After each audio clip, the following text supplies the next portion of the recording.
The fastest way to look guilty is to explain why you are not. The moment you start defending yourself, the room silently decides that you have something to prove. People rarely remember the details of the argument, but they always remember the one who looked nervous, the one who scrambled to explain. Power is never with the person who looks like they are asking for permission to exist. Most people have been trained to do this since childhood. When they are accused, they explain. When they are challenged, they clarify.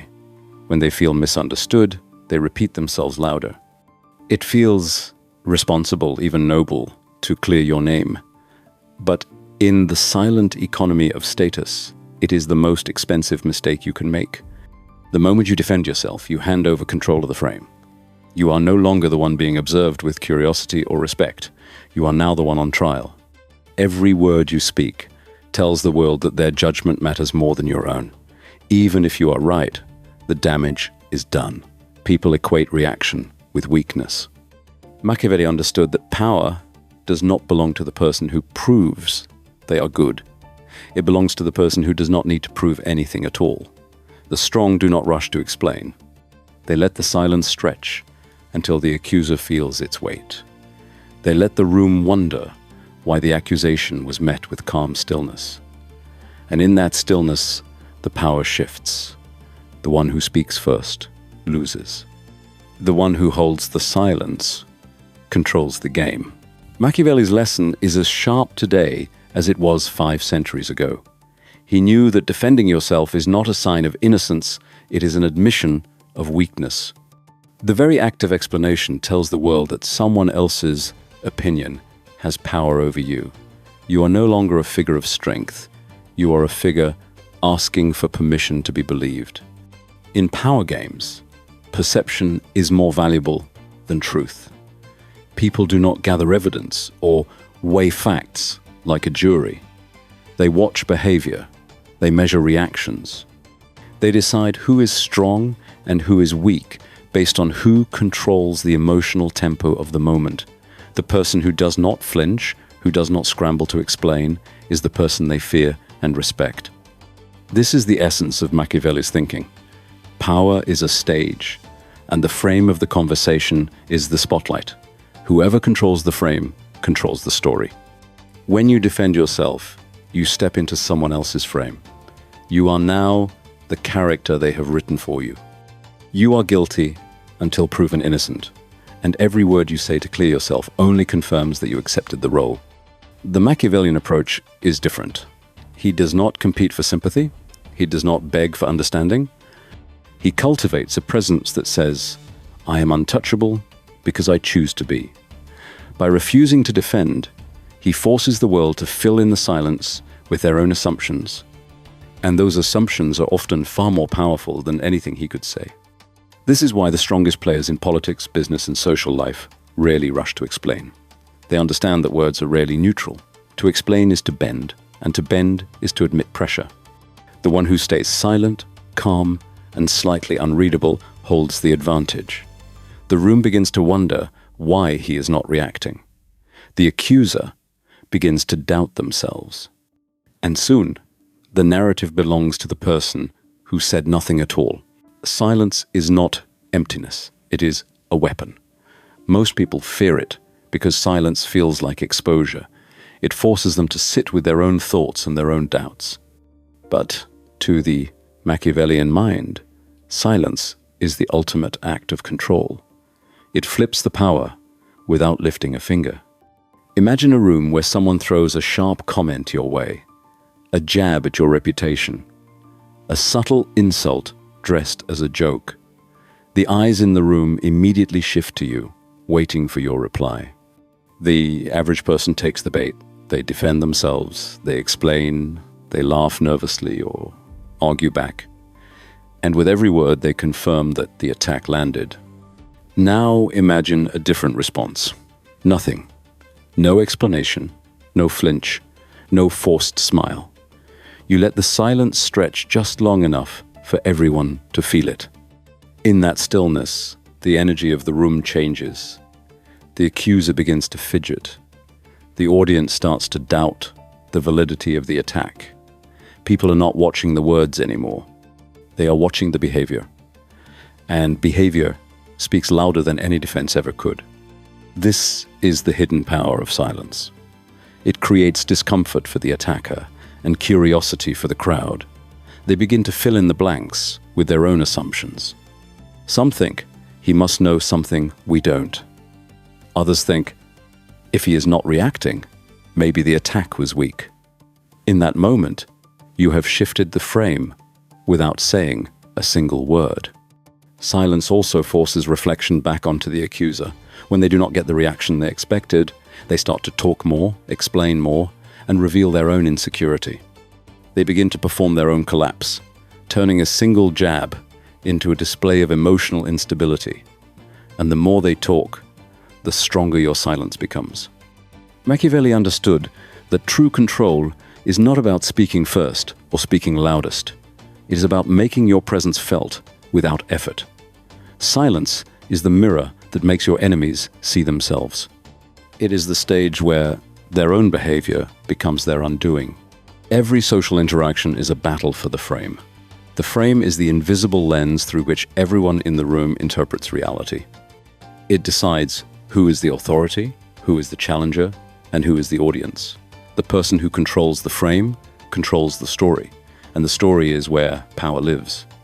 When someone attacks you, they are not simply throwing words. They are trying to seize the frame. They want you to respond on their terms, inside the story they have written for you. If you defend yourself, you step directly into their frame.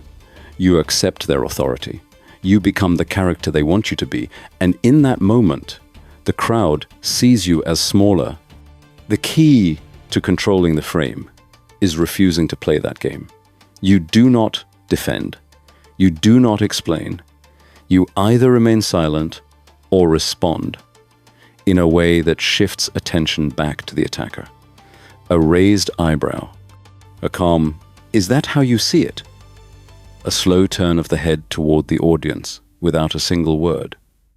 Every subtle move signals that you are above the accusation, not trapped inside it.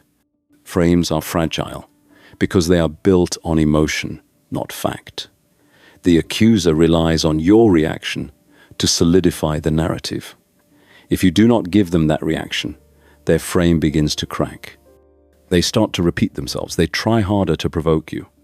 And with every extra effort, they look desperate. The room now sees them as emotional, and you as composed. The frame has flipped. Machiavelli's insight was that the frame is more important than the truth. People do not remember who had the better argument. They remember who looked in control. They remember who dictated the emotional tempo. And in the court of perception, control is the only currency that matters. When you master frame control, you stop living reactively. You stop chasing the approval of the room. Instead, the room begins to move around you. The accuser bends themselves into knots, trying to land a hit. The audience takes your side without being asked. And you remain untouchable, because in their minds, you never step down to the level of defense. Power does not just live in silence. Silence is the foundation.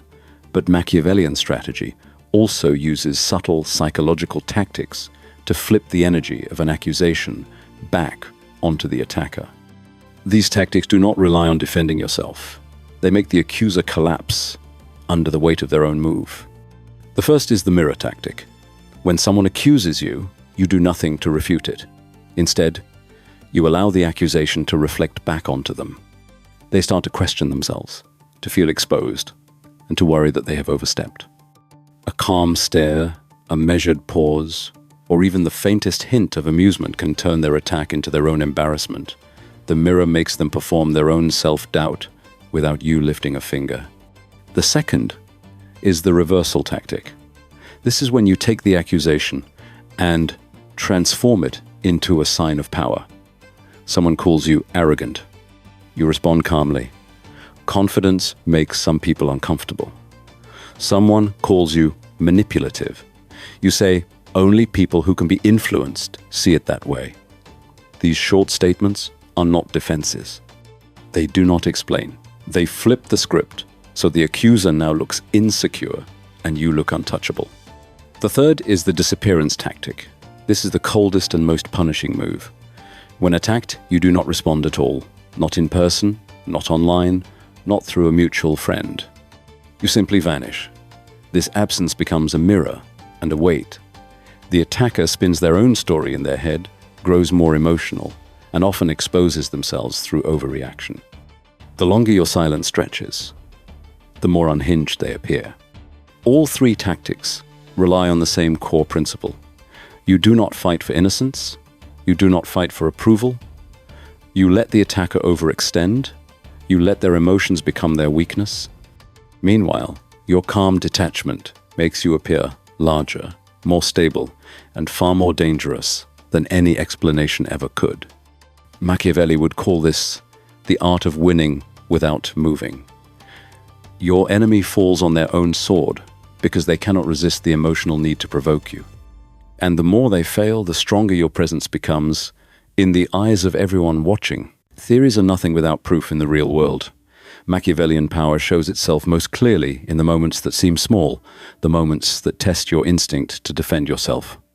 Let us step into 4 different arenas, where the choice between silence and defense decides who holds the frame. Social settings. You are at a dinner with friends. Laughter fills the room until someone slips in a subtle jab. Well, you always have to be the clever one, don't you? The table goes quiet for a beat, and all eyes turn to you. Most people would laugh nervously, or insist they are not like that. They would explain, defend, or joke back. But the Machiavellian approach is different. You let the silence stretch, perhaps a small, calm smile. Nothing else. The jabber fidgets. They look around for backup. The others start to feel awkward for them. Without speaking, you have turned the social lens back onto them. They are now the one under quiet judgment. Business environments. Meetings are breeding grounds for power games. Someone challenges your idea in front of the team. I am not sure your plan is thought through. The average professional leans forward, explains, and argues, thinking they are saving face. The Machiavellian operator leans back. Instead, a pause. Perhaps a curious, calm look, then a redirect. Interesting. What is your proposal? Suddenly, the burden is on the challenger to perform. The room now evaluates their thinking, not yours. Your silence and composure tell the room exactly who is in control. Personal relationships. Emotion makes the instinct to defend even stronger. A partner says, "You do not care about me anymore." The normal reaction is panic. Reassurances and explanations pour out. That is not true. I do care. I was just busy. Let me explain. In doing this, you validate the emotional frame. The Machiavellian approach is calm and minimal. A steady tone. That is not how I see it. No argument, no defense. The weight of the moment sits with the accuser, and they begin to wonder if they have overreacted. You hold the emotional tempo without effort. Online or public arenas. The digital world rewards outrage and reaction. People will post insults, accusations, and bait to drag you into their frame. The weak fall for it every time. They argue in the comments, post clarifications, or beg to be understood. The Machiavellian player understands that silence here is a blade. Ignoring or posting a reframed statement takes all the oxygen out of the attack. Someone calls you manipulative online.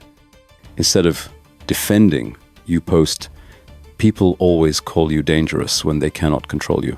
You did not explain. You elevated. The attacker now looks bitter. Across all of these settings, the principle is the same. Power belongs to the person who controls the frame, and the frame belongs to the person who refuses to defend. Silence, shortcuts, or calm redirection all project strength. Emotional reactions, long explanations, and pleading for understanding always project weakness. True power is not only about what you do, it is about what others feel in your presence. When you refuse to defend yourself, You are not just avoiding a trap. You are shaping an emotional landscape around you. People begin to feel cautious, uncertain, and even a little afraid. That is the birth of aura. Aura is the unspoken influence you carry into a room. It does not rely on words or force. It is the tension that builds when people realize you are not easy to read and not easy to move. Most people seek emotional validation, even in conflict. They want to see that their jab landed, that you flinched, that you care enough to explain. When they get nothing, it unsettles them. The silence forces them to turn inward and feel their own emotions without release. This is where emotional leverage is created. The longer you can remain composed and unbothered, the more the other person spirals. They start to overthink their own words. They wonder if they embarrass themselves. They may even imagine strength in you that you have not yet demonstrated. The human mind fills silence with stories, and those stories often exaggerate your power. Think about the figures in your own life who seemed untouchable. They were not always the loudest or the most charismatic. They were the ones who carried themselves with unshakable calm. When challenged, they did not scramble to explain. They let the moment breathe until the challenger began to question themselves. That is aura. Machiavelli understood that reputation is not just about what people know, it is about what they assume. When you consistently resist the urge to defend, you become a mystery. And mystery always carries more weight than clarity in the game of power. People cannot predict you, they cannot manipulate you. And over time, your very presence commands restraint from others. Your aura is your silent army. It does not argue, it does not flinch. It makes others hesitate before they act against you. In social life, this translates to respect. In business, it becomes influence. And in personal relationships, it creates an emotional gravity that draws people toward your calm instead of away from it. Understanding the theory is only half the battle. Power grows when you practice it in small moments until it becomes instinct. The following tactics are simple in appearance, but they demand discipline. Master them, and you will no longer need to defend yourself because your presence will speak for you. 1. Default to silence. When you are accused, insulted, or challenged, pause before you speak. Often saying nothing at all is the most devastating move. Silence allows the accuser to feel the weight of their own words. It forces the crowd to focus on their behavior instead of yours. Do not fill the air with nervous explanations. Let the quiet do the talking. 2. Short closures instead of defenses. If you must respond, keep it short and calm. Use phrases that close the conversation instead of opening debate. Examples include, noted, time will tell. Is that how you see it? Think what you like. These are not defenses. They are quiet assertions of control. They communicate that the accusation has no impact without giving it oxygen. 3. Deflection and reframing. When useful, turn the attack into a reflection of the attacker's own insecurity. Someone says, "You are arrogant." You reply, "Confidence does unsettle some people." They say, "You are fake." You respond, "People say that when they stop getting what they want." Each line removes the weight from you and places it back on them. 4. Master physical stillness. Words are only half the game. Power is also read in your body. When accused or provoked, do not fidget, do not shift your posture quickly, and do not force a smile. Stillness projects authority. A slow, deliberate movement or calm eye contact says more than a paragraph ever could. 5. Control the emotional tempo. The person who controls the pace of the interaction controls the frame. Speak slowly, pause often, never rush to justify yourself. When you are calm, the other person feels their own emotion more intensely, and the room begins to see who is truly in command. Practicing these habits will feel uncomfortable at first. Every instinct will scream at you to defend yourself. But each time you resist that urge, your reputation hardens. People begin to see you as someone who cannot be pulled into petty battles. And in time, your very stillness becomes a shield. The final stage of power is not strength, it is immunity. Strength still fights, it still reacts, it still shows the world that an attack landed. Even if it recovers quickly, immunity is different. It does not flinch, it does not acknowledge the hit. The attack falls into silence and disappears, leaving the attacker exposed and alone. This is the Machiavellian endgame. You stop living in defense, you stop living for approval. Your power no longer comes from what you argue or explain. It comes from what people assume in the absence of explanation. They see calm where they expected panic. They feel uncertainty where they expected an argument. Their minds start to create a myth around you, and that myth serves you better than any statement ever could. When you reach this level, something interesting happens. Attacks begin to fade before they even reach you. People become cautious. They remember that the last person who tried to provoke you ended up looking foolish. Your silence has built a fortress that cannot be stormed by emotion or gossip. Your reputation also changes. It is no longer about being liked or seen as good. It becomes about being respected and left alone. A good reputation is fragile because it depends on constant maintenance and approval. A strong reputation, the kind Machiavelli admired, is built on the sense that you are not to be tested casually. Even better, the world begins to defend you for you. When you never rush to clear your name, others start to feel protective. They see the attacks as desperate. They step in to defend, to explain, to argue, while you remain still. Every time someone else takes up your defense, your aura grows stronger. You appear above the noise, untouchable, and effortlessly in control. This is the paradox of power. The less you fight to protect it, the more it grows. When you no longer defend yourself, you no longer live at the mercy of other people's opinions. You define the frame. You decide the pace. And your silence becomes the loudest message in the room. To live above defense is to step out of the court, where most people spend their lives. They wake up every day ready to explain themselves, to justify their choices, to beg for understanding from people who rarely give it. They carry the weight of every opinion, every whisper, every careless accusation, and in doing so, they hand their power away piece by piece. The Machiavellian mindset rejects that life completely. You stop chasing the illusion of being understood. You stop correcting every misunderstanding. You stop kneeling at the altar of approval. Instead, you live in definition, not defense. You define your presence, you define your tone, you define your actions, and you let the world interpret them as it will. In this state, your silence becomes its own message. People sense that you cannot be rattled, that your world does not bend to their judgment. You are no longer predictable, because predictable people explain themselves. Predictable people panic under pressure. You are something else. A figure that moves with calm certainty. A figure that others hesitate to challenge. This does not mean you never speak. It means every word is a move, not a reaction. When you speak, it is to shift the power, to close the conversation, or to redefine the frame entirely. You have moved beyond the need to be liked or to be proven right.